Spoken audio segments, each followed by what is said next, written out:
สบายดีทุกคนในคลิปวิดีโอนี้จะมาสอนวิธีขายเหรียญใน Binance เนาะสำหรับใครที่มีเหรียญใน Binance แต่ว่าบ่ฮู้วิธีขายก็สามารถเบิ่งตามนี้ได้คนเด้อเดี๋ยวเขาจะมาสอนแบบละเอียดให้เด้อโอเคเนาะทุกคนขั้นตอนแรกให้เฮากดเข้าไปขีด3ขีดเบื้องซ้ายนี่ทุกคนนี่จะเห็นขีด3ขีดเบื้องซ้ายเนาะกดเข้าไปเลยปึ๊บถ้าเฮากดเข้ามาแล้วมันจะเห็นคำว่า P2P เนาะกดเข้าไปเลยทุกคนเห็นบ่กดเข้ามาแล้วเนาะมันจะมีเลขตามนี้ทุกคนนะนี่ตัวนี้จะเป็นเลขซื้อเนาะแต่ว่าเขาจะมาขายในบนนะเขาจะมาขายเนาะนี่จะมีเลขขายนะบอกสามารถเบื้องตามนี้ได้คนนอกเลขเนาะสามารถเบื้องตามนี้เลยเดี๋ยวขอเลือกเบื้องห้านก่อนว่าเขาจะขายในห้านได้ดีเนาะเขาต้องขายในห้านที่ว่าเจ้าฮับตามที่เขาจะขายนะคนเนาะเดี๋ยวสิมาเลือกเบื้องห้านก่อนเนาะนี่คือห้านตัวนี้เนาะให้บอกมีการซื้อขายที่ว่าหลายเนาะเป็น 2,000 การซื้อขายคนเนาะนี่ห้านตัวนี้เนาะ 2,000 ปลายเนาะนับ1 ล้านกีบ30 ปลายล้านโอเค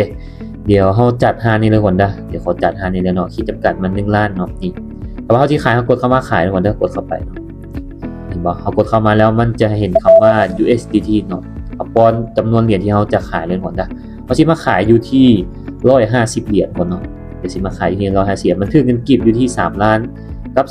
218,000คนเด้อโอเคถ้าว่าเขากดสำเร็จทุกอันหมดแล้วเนาะเขากดคำว่าว่างคำสั่งได้เลยทุกคนเข้าไปแล้วก็กดคำว่าค่อยฮับฮูเนาะกดเข้าไปเลย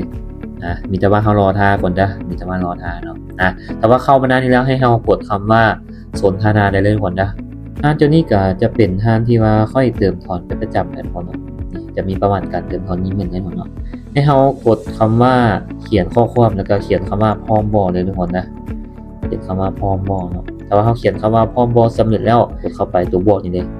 เข้าไปแล้วก็ไปส่ง QR ของเราคนนะโอเคถ้าว่าเขาส่ง QR กับเขียนคำว่าพร้อมบอสำเร็จแล้วเนาะมีแต่ว่ารอท่าคนเนาะมีแต่ว่ารอท่าเพิ่นตอบแล้วเพิ่นโอนเงินให้เราคนได้มีแต่ว่ารอท่าเนาะประมาณ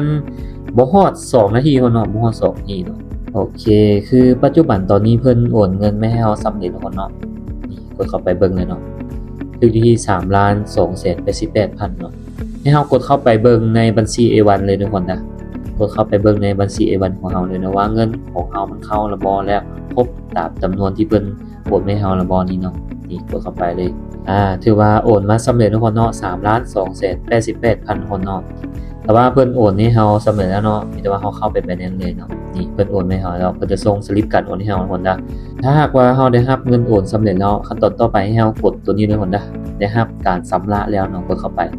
แล้วทุกคนจะเห็นคำว่าค่อยได้ยืนยันว่าได้รับเงินเนาะแต่ว่าเขากดตัวนี้เลยทุกคนนะกดเข้าไปตัวที่2เนาะแล้วก็กดคำว่ายืนยันการปล่อยเนาะตัวนี้แม่นให้เราสแกนไว้หน้าเนาะสแกนหน้าเลยปึ๊บโอเคถือว่าขายเหรียญสำเร็จแล้วคนเนาะนี่ขายสำเร็จแล้วคือเงินกีบที่3,288,000คนเนาะนี่